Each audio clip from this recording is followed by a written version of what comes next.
Desliguei? Desliguei, né? Dá um... Pronto, vamos fazer com a nossa prece, entendeu? Ave. Melhorou? Marta, melhorou? Márcia, perdão, olha eu. Foi a Júlia ontem que soltou o Marta. Eu falei, tudo bem. Vamos embora. O que eu vou ler aqui? Caiu bem no meio de um troço. Aqui, venho instruir e consolar os pobres deserdados. Venho dizer-lhes que elevem a sua resignação ao nível de suas provas, que chorem, portanto a dor foi sagrada no Jardim das Oliveiras, mas que esperem, pois que também a eles os anjos consoladores que lhe virão enxugar as lágrimas. Cristo Consolador. Vamos fazer nossa prece para a gente começar hoje nossa aula.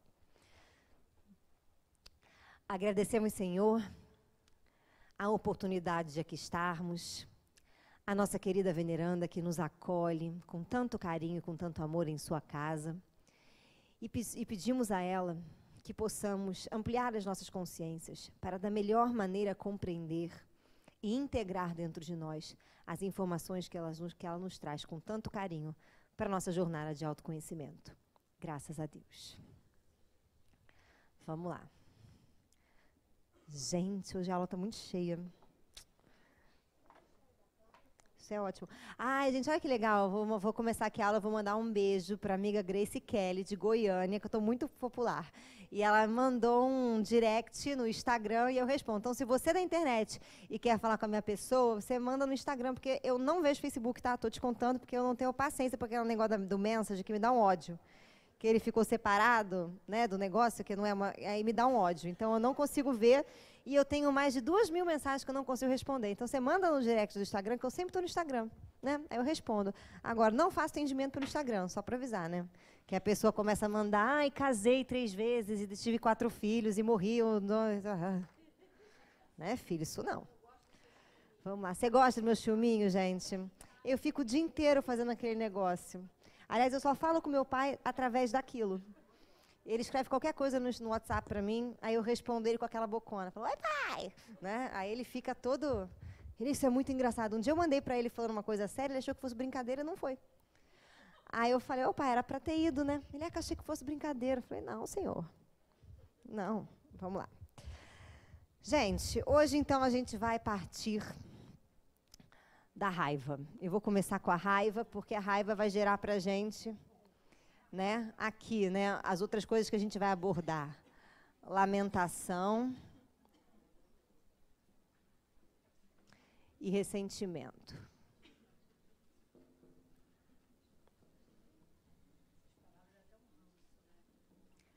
Ai, gente, você sabe que eu tenho paixão pela raiva. Eu tenho. Vou explicar por quê. Vamos lá. A gente tem uma mania horrorosa, né, gente, de achar que certas coisas são boas, certas coisas são ruins. A raiva, por exemplo, coitada, ela é julgada como alguma coisa o quê? Ruim. Pois é. Quando é que a raiva ela aparece, segundo Joana, para a gente? Lembrando que, se você quiser ficar muito mal com esses temas, você pode ler no livro Conflitos Existenciais, aqui, ó, CE, Conflitos Existenciais, que é um livro que você não pode deixar de ler antes de desencarnar, tá, gente? Porque a coisa ali é tensa. Vamos lá. Então, a gente vai falar um pouquinho da raiva. A raiva, ela começa, na verdade, ela é fruto de quê? Ela pode ser fruto de 2 coisas que a gente pode colocar aqui, que são muito importantes. A primeira é culpa. Lembra que eu falei para vocês na aula passada que a culpa é raiva que alguém sente contra si mesmo?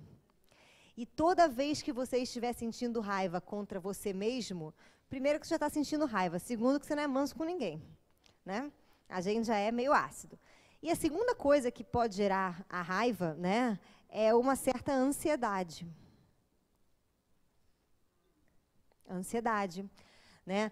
Ou existem outras coisas que podem gerar aqui a raiva também, que a gente coloca inveja, o medo. O que mais pode gerar a inveja? Medo. Quer dizer, inveja não, a raiva, né? Acho que só, pra gente aqui. Então, isso aqui tudo pode ser causa da raiva. A dificuldade que a gente tem quando a gente sente raiva é saber a sua origem, é saber o porquê nós sentimos raiva. A raiva, ela vai se manifestar em nós toda vez em que o ego, tá? O ego for ferido. Lembrando aqui do nosso esquema, lembra que a gente tem o self, e o self tem o quê? Tem o ego. O ego é o nosso instrumento aonde a gente adquire a consciência. O ego, ele vai gerar o que a gente chama de complexo de eu. Ou seja, toda vez que você se sentir aviltado, afetado, menosprezado, culpado, com medo, com inveja, com uma necessidade de fazer um quê que você não sabe o quê, de vir a ser uma coisa que você não tem ideia, você vai ser tomado pela raiva. E qual é o problema de ser tomado pela raiva? A raiva, assim como todos os outros, né, assim como a culpa, assim como o medo, assim como a inveja, assim como a ansiedade, o ciúme, ela é um sinalizador. Ciúme está aí? Não, ciúme não está. Ah lá, posso botar aqui.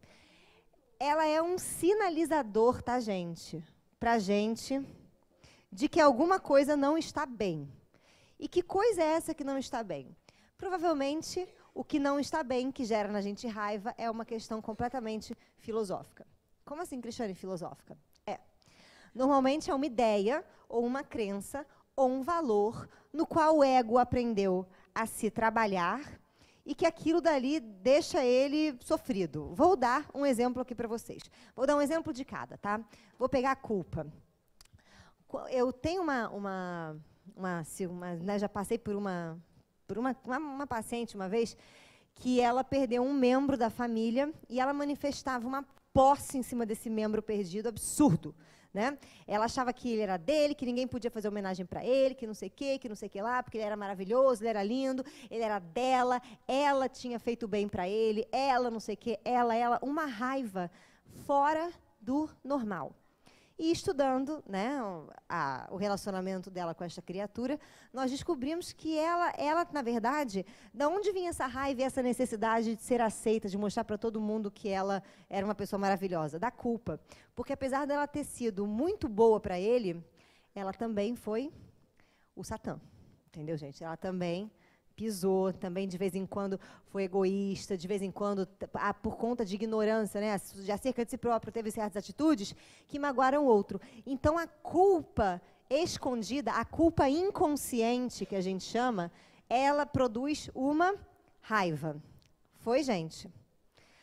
Quando a pessoa é muito... Você quer ver a culpa produzindo uma raiva? Eu acho fantástico. Tem um videozinho na internet de uma garotinha insuportável. Essa é insuportável, não é você não, viu, amor? Você é linda. Mas tem uma que é pequenininha também, do tamanho assim, que ela pega escovas que da mãe, ou creme da mãe, não sei, e não guarda onde é que é e some com a escova. Aí a mãe pergunta, onde está a escova? E ela começa a gritar, eu não peguei a escova, que a escova estava no armário. E ela fica o vídeo inteiro gritando, gesticulando, ela faz assim, é uma coisa muito doida, né? Um toquinho assim. E isso, gente, vem de uma culpa. Né? Muitas vezes, quando a criança faz alguma coisa, né? Quando o jovem faz alguma coisa e ele sabe que é errado, a reação dele é agressiva.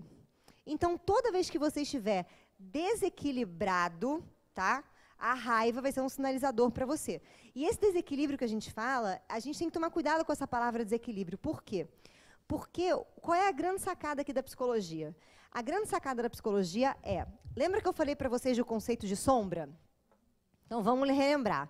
Esse complexo de eu, conforme ele vai se consolidando, ele vai criando aqui a noção de eu sou e eu... Obrigada. E eu não sou. Né? E aí, o que acontece? Isso aqui gera um baita de um conflito. Por quê? Porque aí vem a questão da filosofia que a gente está falando, tá, gente? Porque, na verdade, nada no universo acontece sem que o seu outro complemento aconteça simultaneamente de uma outra forma. Então, vamos dar um exemplo, tá?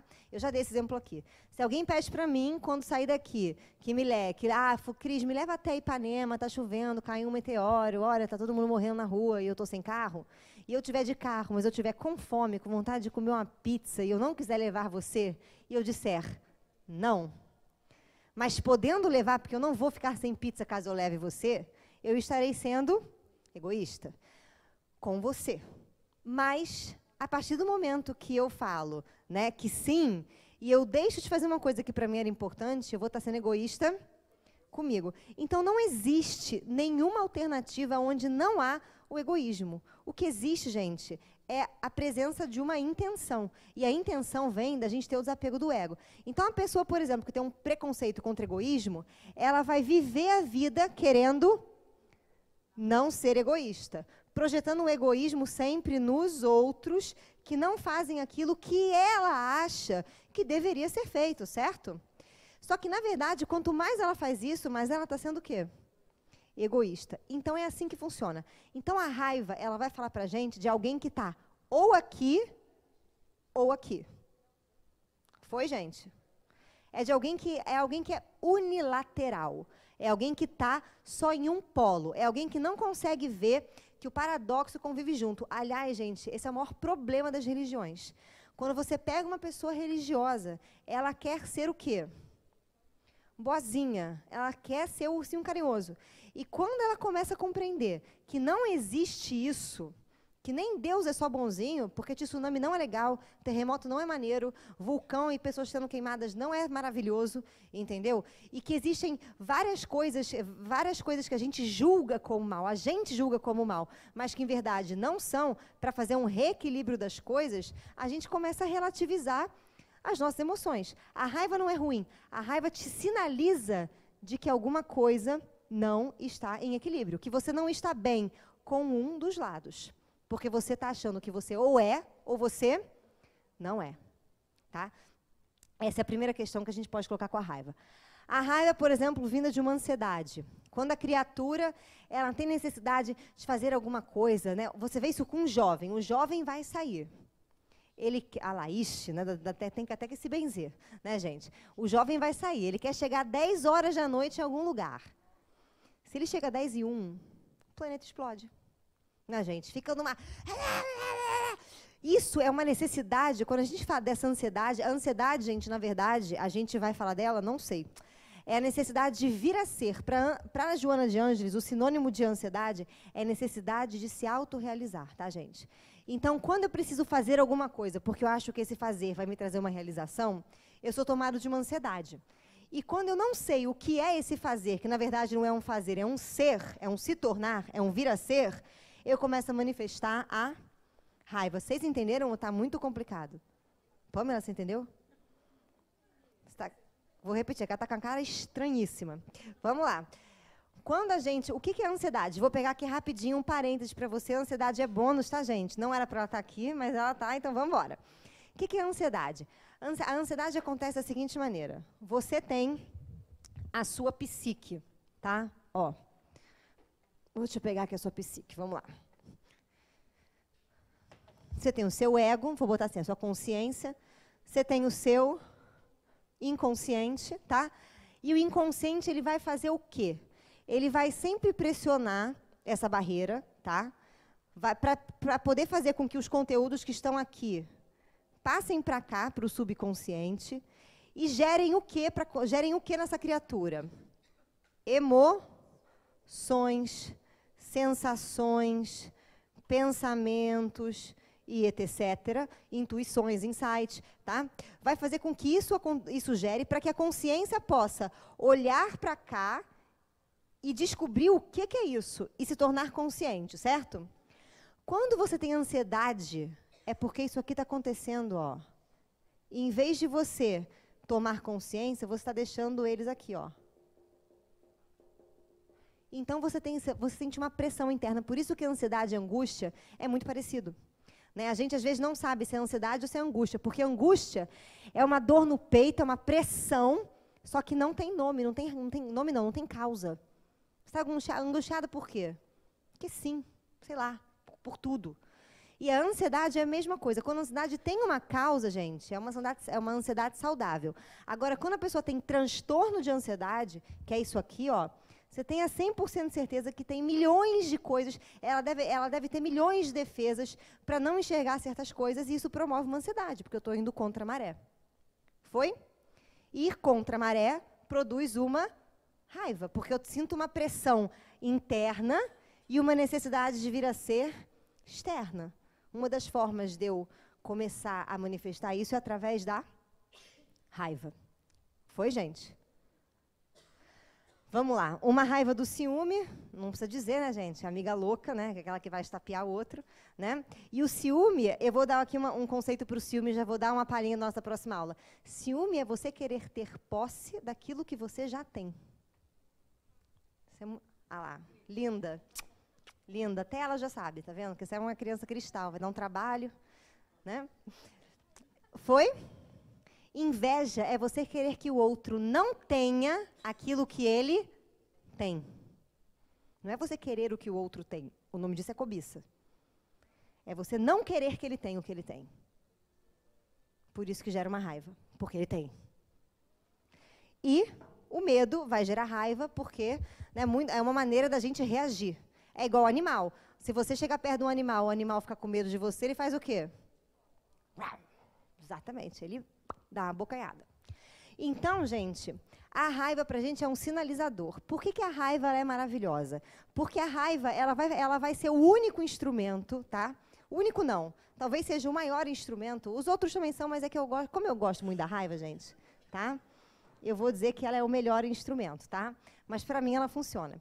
Ela é o maior instrumento para a gente trabalhar essa questão do eu sou e eu não sou. Para a gente trabalhar o que a gente chama de sombra. Aí a pessoa fala, tem uma regrinha que eu sempre falei para vocês, que tem gente que fica meio revoltada, dá um pouco, dá um certo refluxo quando eu falo, mas eu vou tentar explicar de uma outra forma, para você não ficar uma pessoa, né, gente, estranha, né, refluxada, exatamente, a pessoa, né, gastrite, uma pessoa ácida, uma pessoa chata.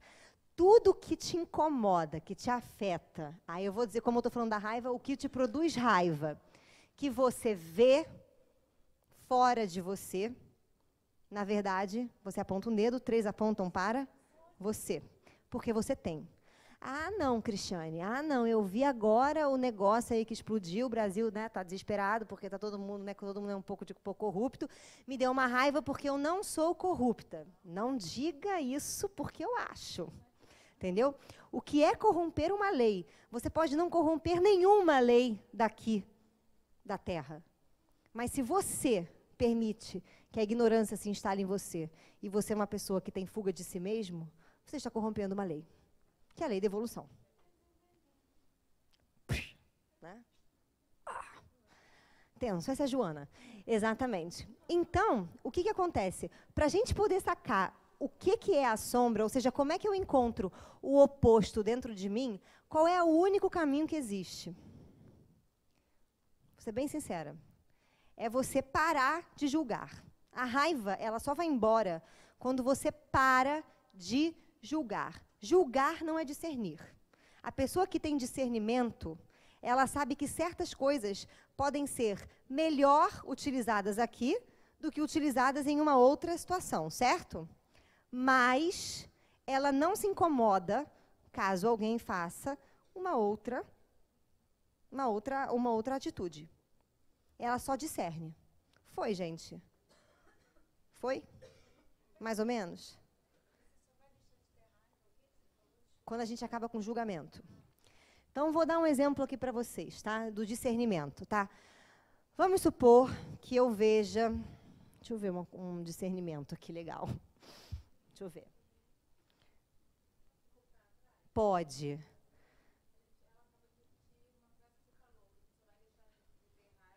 Quando a gente... Isso. É maravilhoso. Porque você precisa equilibrar o momento em que você julga. Porque julgar, gente, a consciência, ela é dual. O que ela é dual? Ela separa as coisas. Quer ver como é que ela separa as coisas? A gente está aqui de noite, certo? Aonde é que está o dia? Obrigada, no Japão. E não está acontecendo ao mesmo tempo que a noite? E por acaso você está achando que está acontecendo ao mesmo tempo? Está muito doido? Fala, cara, agora não sei como é que eu saio na rua, dia ou noite, dia ou noite. Não, entendeu? Gente, vai ser a melhor aula. Você fica assim, gente? Adoro. Você fica assim? Não. A gente sabe que é noite, então a gente se arruma e sai como se fosse noite. Mas a gente não se desespera com medo que o dia não chegue. A gente não fica também, ai meu Deus, será que amanhã vai amanhecer? Nossa, eu estou preocupado, só vejo a lua, que coisa louca. Entendeu? Você não faz isso. Você simplesmente sabe que amanhã vai amanhecer. Então você consegue ver as duas coisas acontecendo ao mesmo tempo e isso não te incomoda. Na raiva, mas você julga. Como assim julga? Você não julga, você discerne, você vê a coisa ali acontecendo. É noite, pá. Ninguém vai me dizer que é dia porque eu não vou acreditar que é dia. Só se eu tiver, né, se eu tiver tomado um troço, e aí eu vou, é dia, né? Ou se eu souber desse dia que acontece em outro momento e falar, depende. Está falando com o olhar de quem?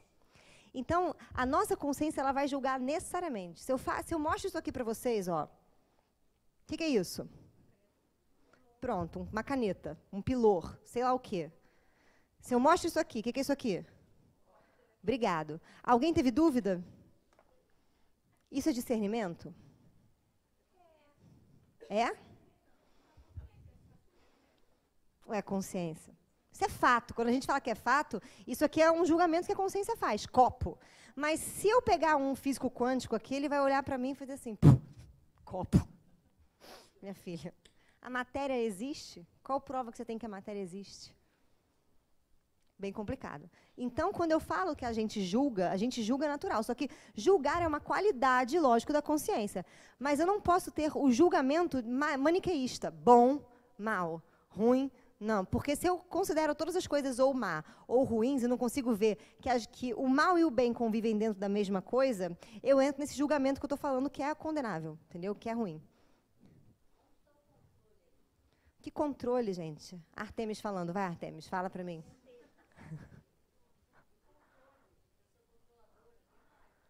Lógico que ela tem raiva, mas ela está aqui no medo, ó. O controle está aqui. Quando qualquer pessoa na face da Terra é controladora, Camila está rindo por quê, Camila? Porque a Camila controla até as etiquetas do guarda-roupa dela. Mas, não que a Camila seja uma pessoa medrosa, ela é organizada porque ela é virginiana. Mas fora os virginianos organizados, tá? Nós temos uma situação de medo. Não tem jeito. Quem é controlador tem medo.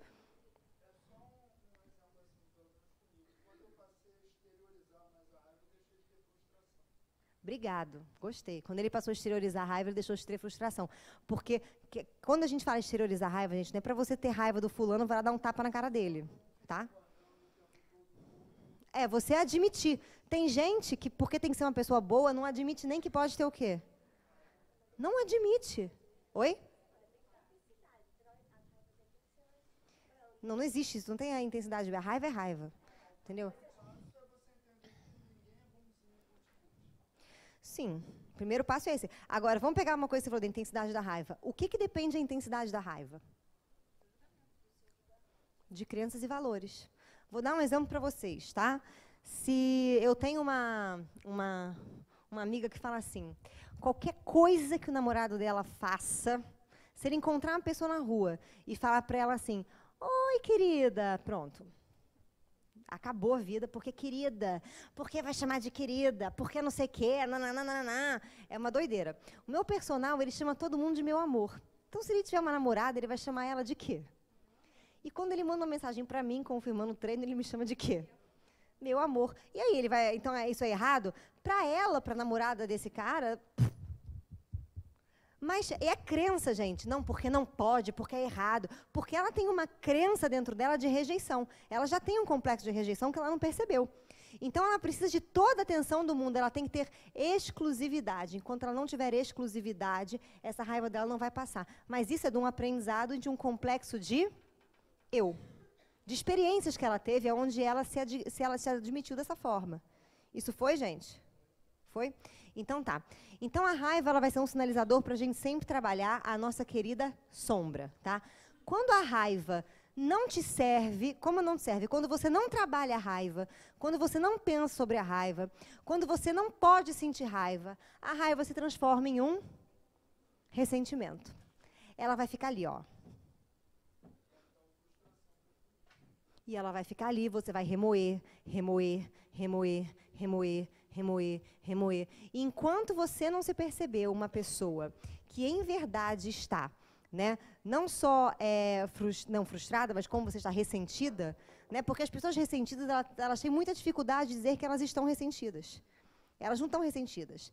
Elas acham que fulano está errado. Ou que fulano fez errado. Mágoa e ressentimento, gente, está aqui na mesma coisa, tá? Ressentimento, que a Cris está rindo, tô até com a magia aqui. Né? Tem? Oi? É isso mesmo. Oi? Quem falou do negócio aqui? Mágoa. Mágoa e ressentimento é a mesma coisa. Né? O ressentimento, ele vai corroendo, ele é uma raiva para dentro, ele é uma raiva do outro que eu não jogo para o outro e que eu boto para dentro. Eu deveria jogar essa raiva para o outro? Eu posso falar para o outro que algo que ele fez eu não gostei, mas se eu quiser me iluminar, eu tenho que entender que esse algo que eu não gostei tem a ver com quem? Comigo. E eu tenho que entender por que eu não gosto e um outro fulano não liga. Tá bem? É a história do cabelo verde que eu sempre conto aqui, né? Que a criatura chega lá irritada. Porque me chamaram de piranha na rua, que não sei o que, não sei o que lá, enchendo o saco. Você vai olhando, ficando quieta, a pessoa lá enchendo o saco, você olhando, ela falando do cabelo verde. Aí tem uma hora em que ela ficou quieta, eu olhei assim para ela e falei, quando você entrou aqui com seu cabelo verde, seu cabelo estava horroroso. Aí ela, mas meu cabelo não é verde. Aí eu falei, não. Ela, não. Falei, mas você não ficou ofendida porque eu chamei você de cabelo verde? Não. Por quê? Porque meu cabelo não é verde. Então você não está ofendida porque você sabe que seu cabelo não é verde. Logo, você não sabe se você é uma piranha ou não. Gente, é sério. Que a mulher quase morreu. Mas é verdade. Aí ela parou assim, lógico que eu sei. Eu falei, então, não deveria te irritar. Mas se você sabe o que você é, se você tem autoconhecimento, você não sente raiva quando alguém diz que você não é uma coisa que você acha que você é. E você só acha que você é um negócio porque você está na dicotomia. Eu sou, eu não sou. Eu posso, eu não posso. Eu devo, eu não devo. Então, assim, isso é muito ruim. Por isso que a sombra é a única coisa que vai fazer você quebrar isso. Né? Todo mundo... Aí vou pegar aqui a tal da piranha. Você estava na sala, não estava, Wesley, quando a gente... Eu não lembro se você estava daquela criatura... Acho que não. Acho que sim. Não sei, gente. Não sei. A gente uma vez estava na aula, e aí entrou uma menina, ela sentou lá atrás. A Ruth, que o Jimmy estava. Jimmy, você estava, com certeza. E ela começou a sacanear todo mundo que entrava. Entrava um, ela falava, fulaninho, tem cara de não sei o quê. Fulaninho, cara de não sei o quê. Né? E fulaninho tinha umas caras ótimas. Aí, o que aconteceu? Na hora, a gente foi dar o passe, ela estava lá na cadeira parecendo uma contorcionista. Né? Aí dá o passe nela, não sei o que, acabou o passe, ela estava sentada com a turma do terror atrás, né? Que era uma turminha, né, Wesley? O Wesley não fazia parte dessa turma. Uma vez ele pensou em fazer, depois ele olhou para mim e dispensou imediatamente. Né? Tô brincando, mas vamos lá. E aí estava lá atrás, aí eu olhei para ela e falei, você, vem aqui para frente, senta aqui. Eu não quero sentar aqui, não perguntei se quer, eu tô mandando, senta aqui. A mulher veio, né? Então tá, sentou, né? E aí, quando ela sentou, o menininho de trás, que já estava pau da vida com ela, soltou assim, imbecil. A menina virou para trás, montada no samurai, né? Imbecil é sua mãe! E eu falei, a morte, né? Eu só vi aquela mão voando assim, catando os cabelos da criança. Aí eu olhei, dei um grito e falei, ei, essas penas voando aí, o que está acontecendo? Tia, ele me chamou de imbecil. Eu falei, mas você é imbecil. Aí ela parou assim. Aí o menino de trás deu o maior sorrisão. Né? Porque... Né? Aí eu falei, você atrás que está rindo também é imbecil. Aí ele, né, a turma ficou quieta, porque imagina só, a tia deve estar descompensada, chamar a criança de imbecil, né? Aí eu falei, olha só. Aí eu dei o mesmo exemplo do cabelo verde. Eu falei, se ele falasse que você tem 9 pernas, você ia ficar chateada? Não. Se ele falasse que você é um orangotango dançando hula, você ia ficar chateada? Não. Por que não? Porque não tem 9 pernas. E eu não sou um orangotango. Falei, ótimo, mas como você não sabe se você é imbecil ou não, você ficou chateada. Logo, você é o quê? Imbecil. Falei, exatamente. Aí ela ficou quieta. Aí o menino de trás já pensou, vai sobrar para mim, né? Aí eu olhei para ela e falei, você atrás está tão incomodado com a imbecilidade nela que você vê nela o que você não vê em você. Logo, você é o quê? Imbecil. Falei, exatamente. Imbecil. Aí a turma ficou chocada. Eu falei, todo mundo aqui tem o seu quê de imbecil. Todo mundo aqui é imbecil. Porque quando a gente chama uma pessoa de imbecil, o que a gente está dizendo que ela é, na verdade? Vou traduzir, ela é meio sem noção, certo? Um imbecil é aquele cara meio sem noção. Você, criatura, realmente acha que você é uma pessoa com noção plena de alguma coisa? Eu tenho certeza que a Joana deve olhar para mim e falar, imbecil. De vez em quando ela fala, imbecil. Jesus, então, daqui a cá, imbecil, imbecil, imbecil. Né? Mas, então, por que te ofende ser sem noção se você não é uma pessoa perfeita, plena, maravilhosa? Qual o problema você ser um pouco imbecil? Ah, vai catar um coco. Então, é exatamente isso. Quando você começa a fazer a tirar esse julgamento, a entender que todas as coisas são boas e são ruins, acabaram o teu problema, ninguém mais faz bullying com você, porque você mesmo resolve o seu próprio bullying. Entendeu? Por quê? Você está aqui, rolou, né? Falaram alguma coisa, você mesmo já trabalha isso. E isso é tirar um julgamento. Isso é você olhar para uma coisa que é um imbecil como se fosse uma coisa natural. Dá até um medo, né, gente? Porque você fica pensando, o que me incomoda? Aí vai, né? Oi?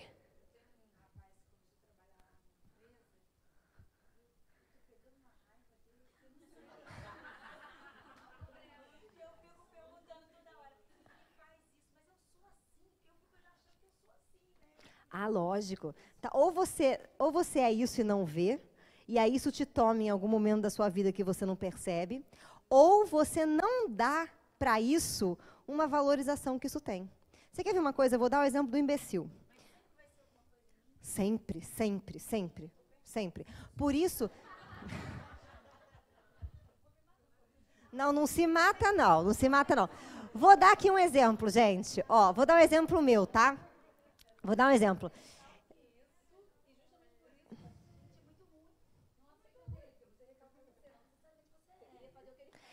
Você recalca, ou você não sabe usar, ou você... Porque, gente, tudo que está na nossa sombra, a sombra faz isso aqui com a gente, ó. Traft. Ela domina. Você não consegue falar, eu não sou isso, e nunca fazer isso. Na hora que você faz, você parece o Satã fazendo, tá? Então, vou dar um exemplo aqui para vocês. Por que você não consegue castrar nada em você, tá? Porque o seu self é o quê? O que tem dentro dele, que a gente já falou aqui? Tudo. Se tem tudo, o que você tem que aprender a manifestar? Tudo. Vou dar um exemplo de uma pessoa que me irritava. Eu tinha uma pessoa que eu tinha um ódio mortal, porque ela era sonsa.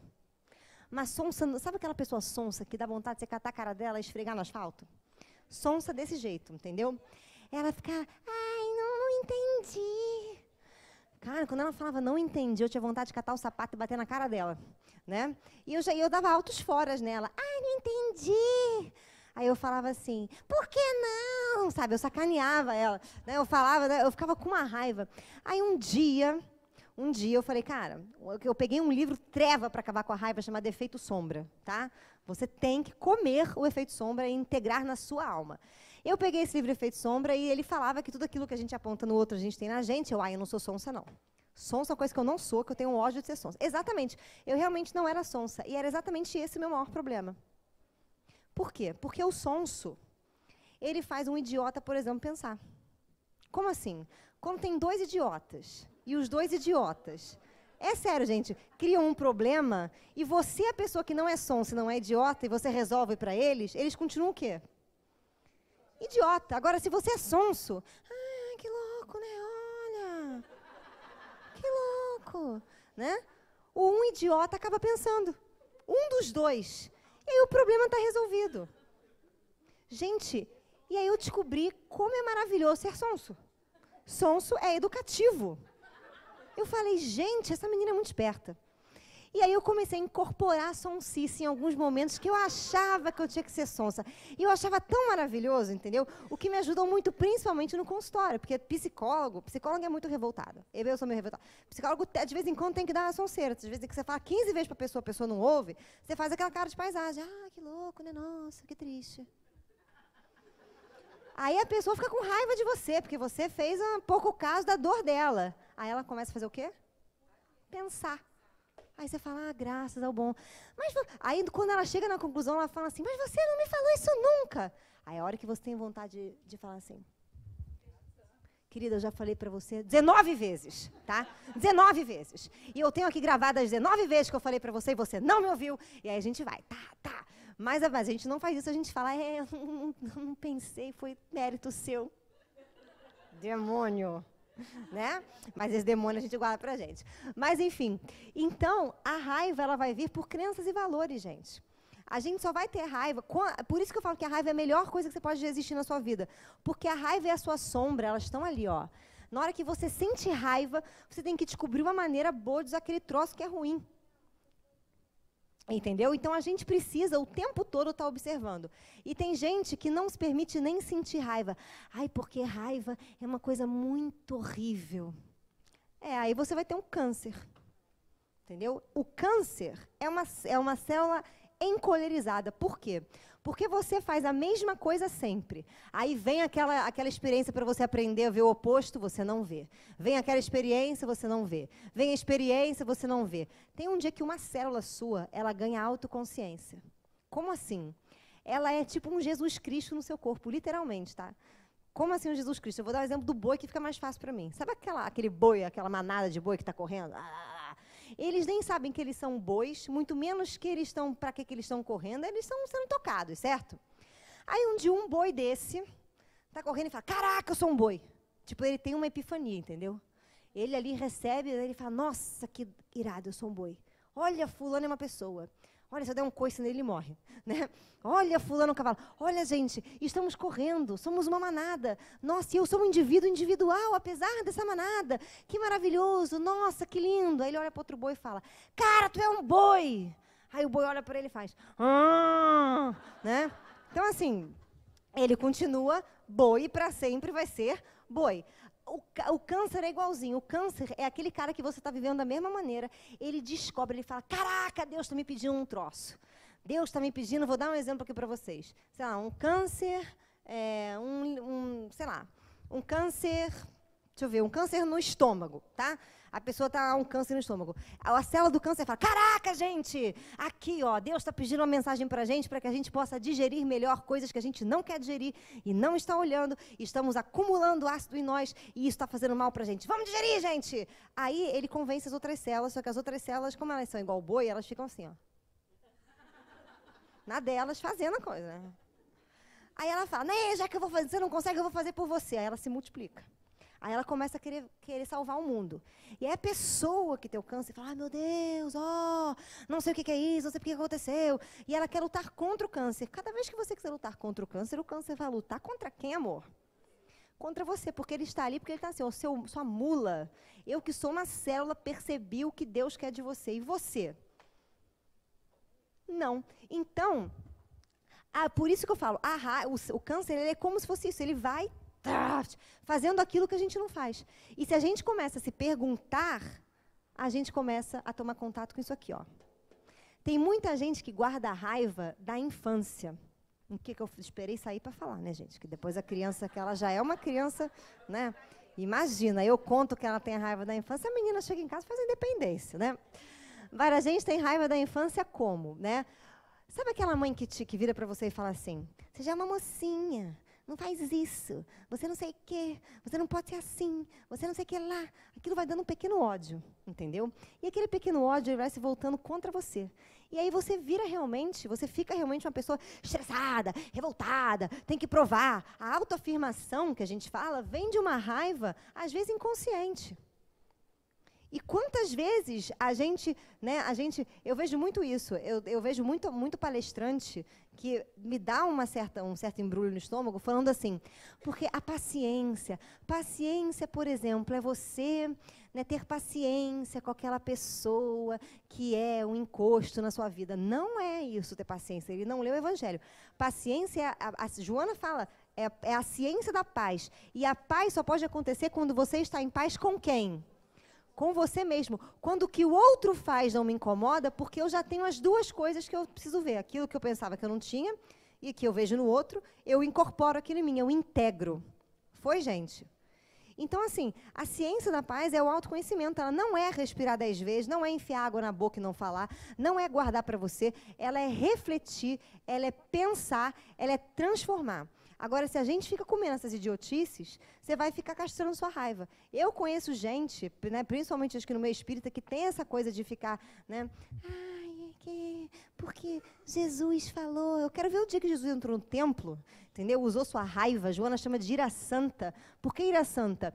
Porque não tinha nenhum apego do ego na ira dele. Como assim? Não tinha necessidade de se autoafirmar. Tinha só... Ele viu que aquilo estava errado. Ele tinha duas maneiras de trabalhar aquilo. Ou ele usava a ira para poder mostrar, né, a austeridade masculina, ou ele ficava quieto.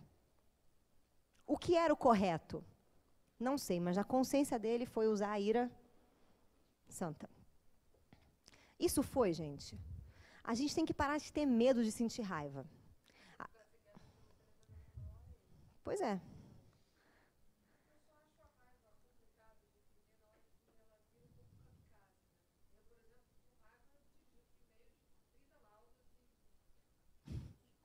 Adoro, gente. Entendi. Eu também tenho esse problema, né? Eu também tenho esse problema que a gente não... E aí, o que a gente vai fazer? Para você não digitar o e-mail, digita o e-mail, mas não manda, entendeu? Não manda, né? Por quê? Porque quando a gente digita lá, né, as coisas do e-mail, que a gente tem aquela raiva, tal, muitas vezes a gente está esquecendo de fazer esse olhar do porquê que fulano me irrita, ou porquê que aquilo me irrita. Oi? Você viu o ponto preto? Aí tem um negocinho chamado assim, fluoxetina, que é muito bom, entendeu? Mas vamos lá. Porque que acontece? A gente não está acostumado... Isso aqui, gente, é muito castrado na gente, tá? Aliás, tem um livro chamado Agressividade como Oportunidade, tá? Do mesmo autor que escreve Doença como Símbolo, que ele vai dizer que o maior mal do Ocidente é que o ocidental não sabe lidar com a raiva. Ele já teve muitos picos de raiva, que promoveu guerras, né, enfim, e matanças, e agora ele quer abafar a raiva. Ele quer não ter raiva. Então, a nossa geração, a gente, que eu vou falar pela gente, porque eu não posso falar das outras, que eu não estava nas outras, né? Ou estava e não sabia, né?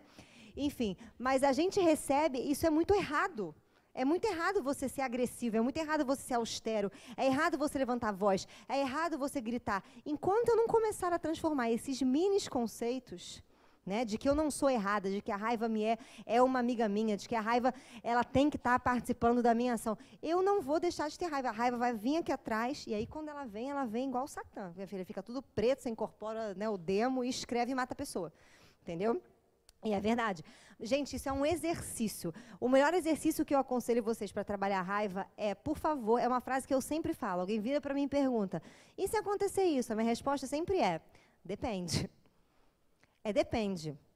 Vou dar um outro exemplo aqui para vocês. Uma vez, eu fui dar uma palestra, e aí tinha um senhor palestrante, que ele estava, era um seminário, sei lá, se botou 3 pessoas aqui, um seminário. E o seminário era um encontro de carnaval das antigas, e o seminário era sobre um livro chamado Entre Dois Mundos. Já contei para você que Bezerra vai lá e tira a vida de uma pequena pessoa, né? Ele vai lá e fala melhor fora do que dentro, pá, faz um AVC, o cara, pum, cai empacotado e vai para o nosso lar, ou não, né? E aí, quando eu peguei o livro para ler, a gente fez uma reunião antes, e eu levei isso. Eu falei, não, porque, olha como é que é curioso, né? Bezerra mata uma pessoa. Aí o cara fala, não, ele não matou, ele só tirou do corpo. Eu falei, ah, sim. Inclusive, se alguém me irritar, eu só tirarei a pessoa do corpo, rapidamente, e rapidamente serei, enfim, absolvida pelo Senhor. Ele, não, porque... E ele começou a dar uma justificativa tosca. Não, porque Bezerra está anos-luz na nossa frente, porque não sei o quê, não que ele não esteja na nossa frente, mas o que eu estou falando é que ele endeusa de uma tal maneira que só os semideuses podem fazer certas coisas. Né? E teve um outro que veio aqui uma vez que falou que aquele episódio no templo, que Jesus entra no templo, né, e bota as banquinhas para cá, não aconteceu. Gente, negar um processo histórico, né, é bem complicado, né? Você negar alguma coisa. Uma vez a gente estava no PH e tinha uma questão na prova de história que era assim, explique o que foi as revoluções dos cravos em Portugal, né? Aí o indivíduo respondeu, na verdade ela nunca aconteceu, entendeu? E foi essa a resposta. Aí eu falei, mesma coisa, negar uma coisa, como é que você está negando uma coisa? E ele negava veementemente, que não existiu.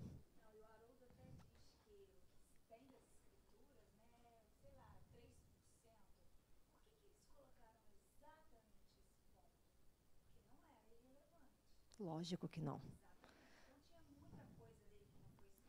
Gente, E sabe por que a gente tem que passar? Porque pegaram um ponto de Jesus colérico, que a gente chama? Porque a gente tem a mania de achar que Jesus é uma coisa muito longe da gente. Eu já escuto muitas pessoas falarem assim, a gente não pode se comparar com Jesus. Cara, se eu não posso me comparar com uma pessoa que é meu modelo, eu vou me comparar com quem? Isso não tem o menor sentido. Né? Ah, porque Jesus é bom, Jesus não sentia raiva. Não, Jesus não sentia raiva, ele sentiu o quê? Alegria, júbilo naquele dia, né? Porque, gente, ser uma pessoa iluminada é ser uma pessoa plena. E ser uma pessoa plena é você ser uma pessoa que tem as duas coisas, que tem a plenitude. Plenitude é totalidade. É uma pessoa que tem tudo. Não é uma pessoa que castra certas coisas ou que não usa certas coisas. É uma pessoa que sabe usar tudo, que sabe usar os dois lados, que sabe a hora da conveniência. Não é conveniente você ser um docinho de coco quando seu filho está completamente tomado pelo Satã, lambendo a tomada. Não é conveniente.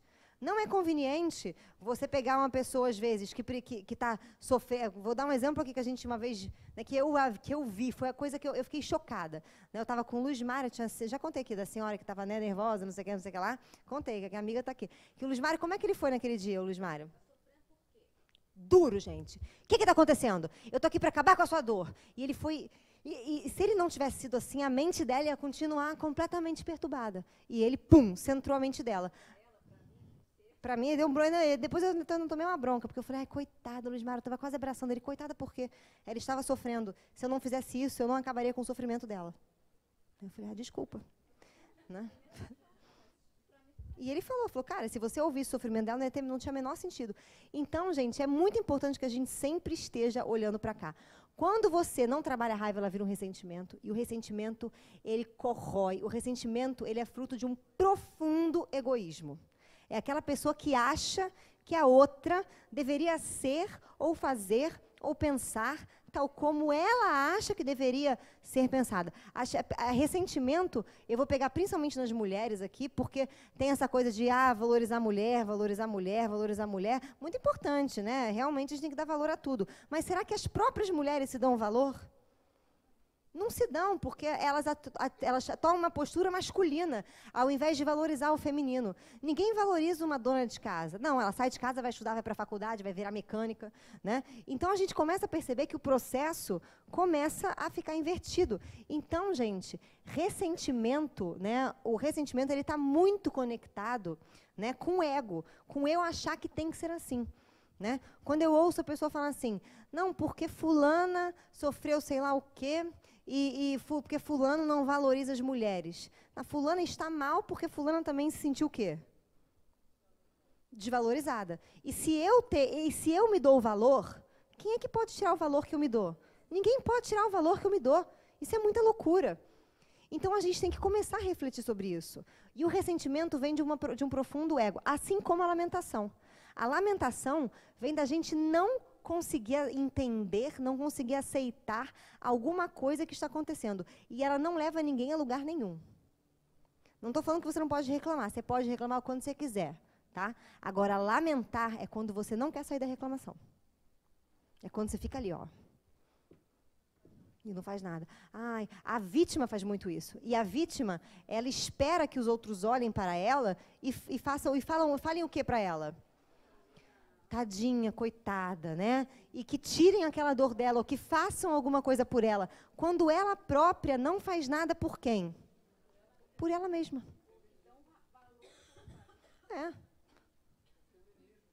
Exatamente. Exatamente. Não adianta se você se lamentar. A lamentação, ela é muito horrível, porque ela vai fazer você ficar nesse ciclo vicioso. Sim? Assim como o ressentimento. A raiva não, gente. A raiva é boa, tá?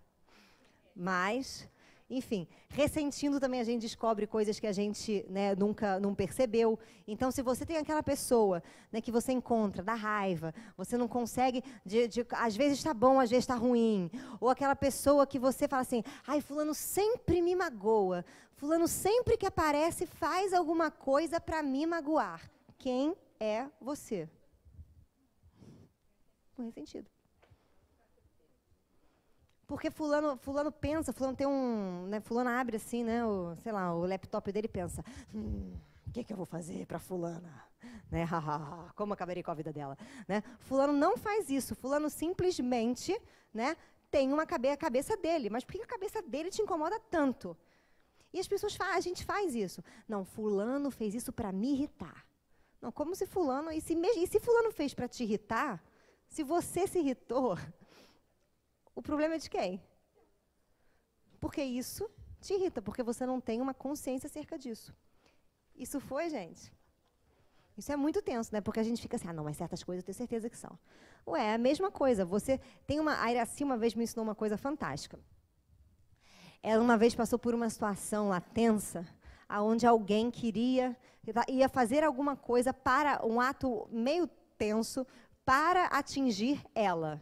Ela olhou para a pessoa e falou assim, isso é um presente, e presente eu posso aceitar ou não. Isso eu não aceito e não tira a minha paz. Cara, é exatamente isso. Se fulano fazer alguma coisa para te irritar, isso é um presente que você pode devolver. Muito obrigada, não quero. Porque não me irrita. Agora, para não me irritar, eu tenho que aprender a não me ofender.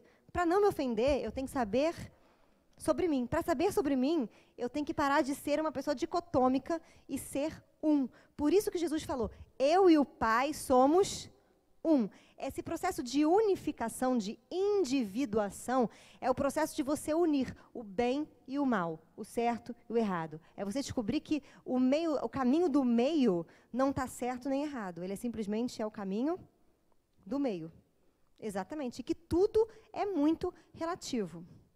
Não estou falando para você legitimar todas as coisas. Se alguém virar para mim e falar assim, Cristiane, olha, eu estava meio nervoso e eu sem querer assassinei o meu marido, né?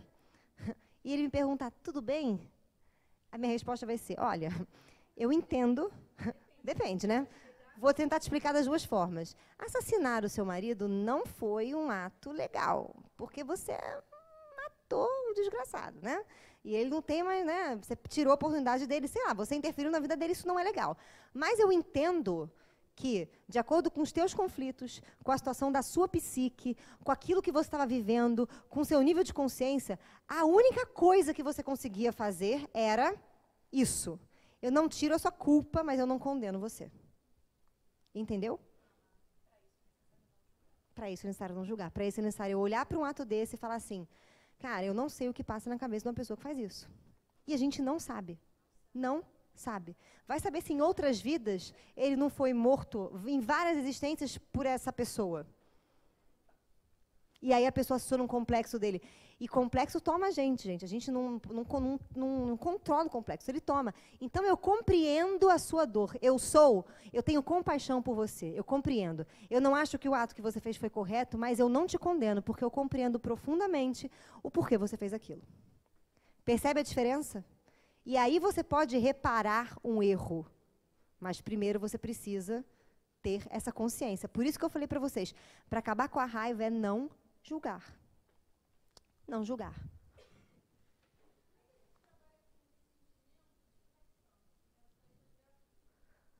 Bem, vamos lá. Primeiro, vamos tentar entender que ela perguntou como é que a gente trabalha, pessoal da internet que não escuta, né? Não sei porquê, né? Mas vamos lá. Como é que a gente trabalha com traição, né? Gratuita. Primeira coisa, tira a palavra gratuita, né? E tira, assim, não dá um adjetivo para traição, por quê?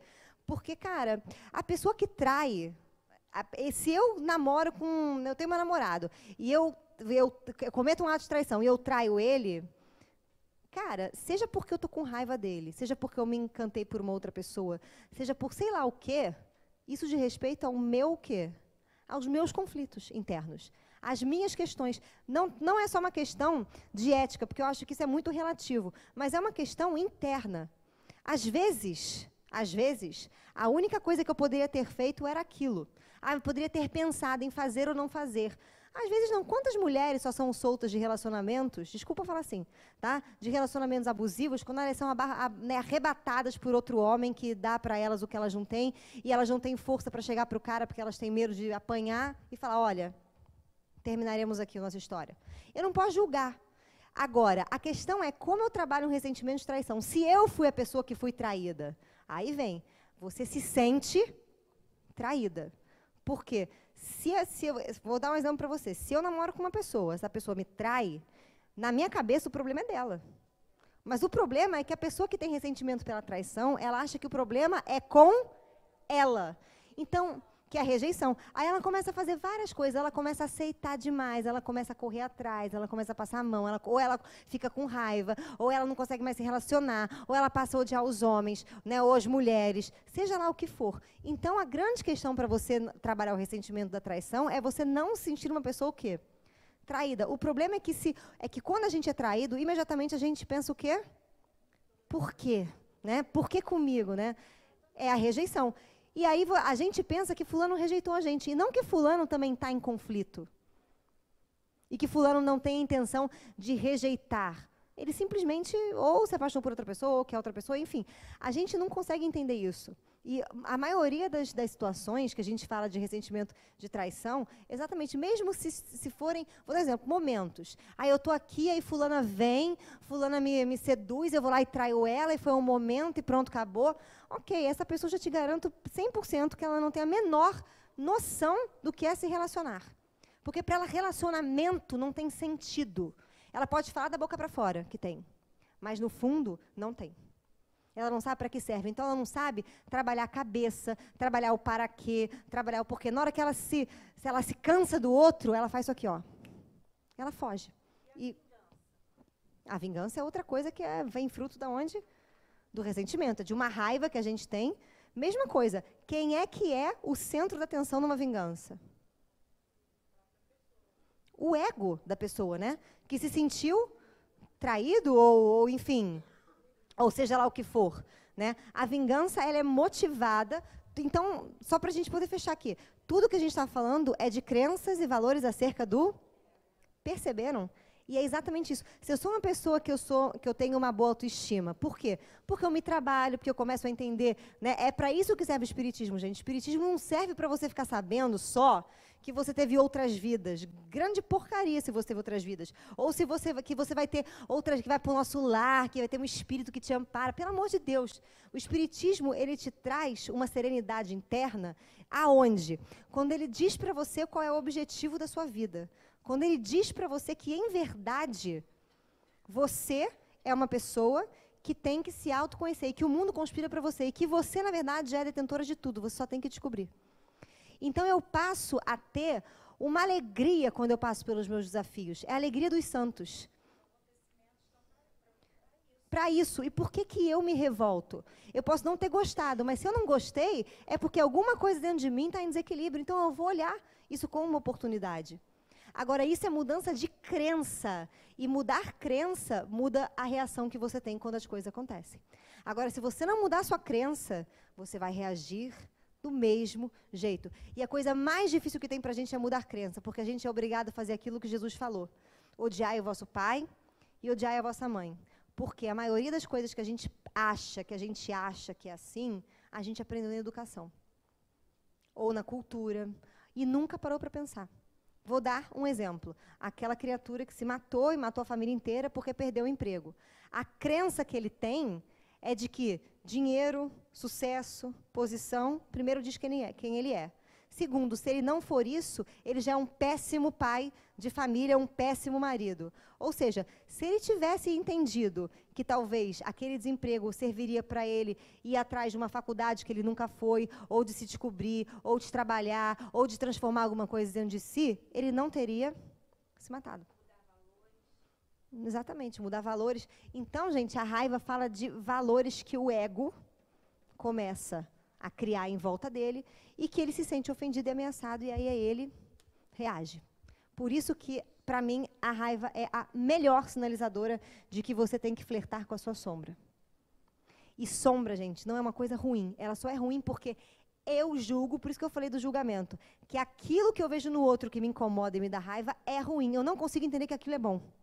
Porque o dia que eu entender que aquilo é maravilhoso, aquilo não me incomoda mais. Mas eu procuro fazer.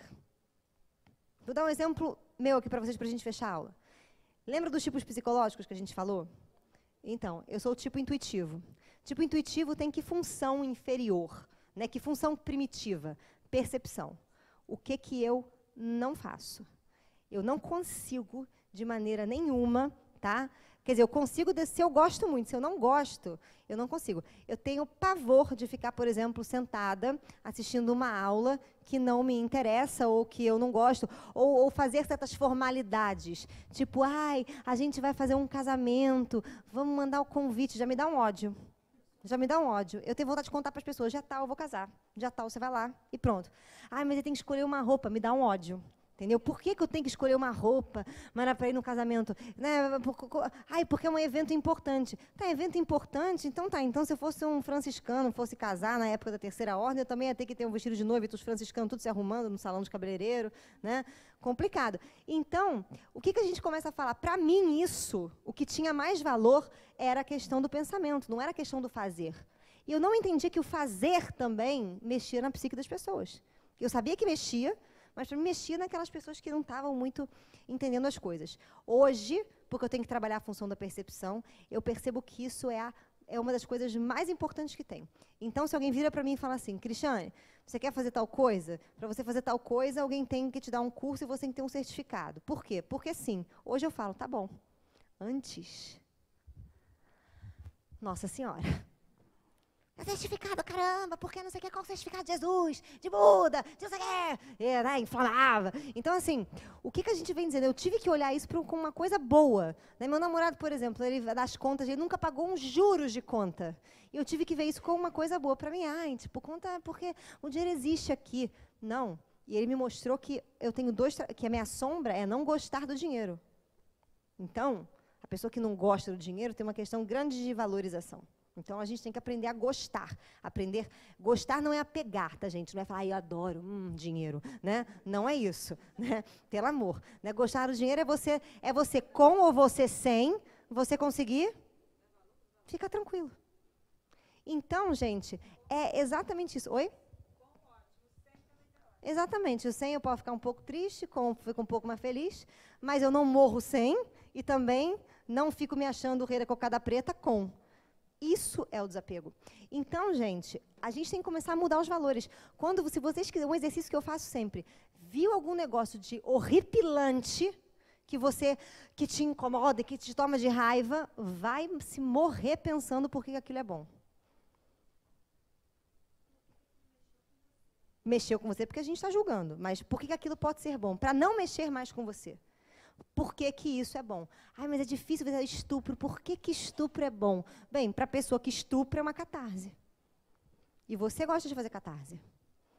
Quantas vezes você não está chorando, aí vai, bota aquela música, né? Aquela música que, né? E você chora, chora, né? Aí você faz aquela coisa, aquela cena toda. E depois que você chorou e está seco, que nem uma uva passa, você faz o quê? Dorme, ou você come um Häagen-Dazs, ou você fica tranquilo. Mas aquilo passa. Então, catarse, fica à vontade. Manda beijo para a filhota. Gente, dá tchau para ela, gente. Tchau. Pronto. Né? Então, a gente tem que aprender. Então, catarse é bom. Catarse, não estou falando que o tipo de catarse foi legal. Estou dizendo que catarse é bom. Ponto. Foi, gente?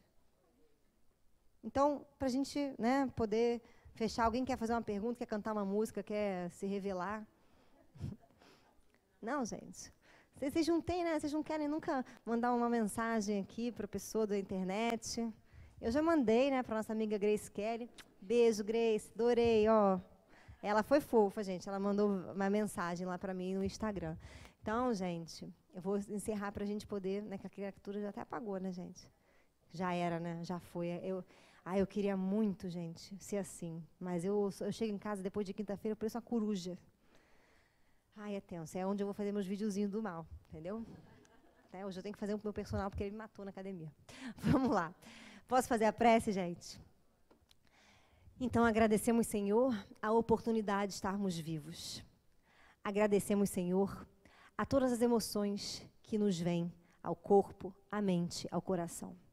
Sabemos, Pai, que são os sinalizadores daquilo que precisamos encontrar em nós.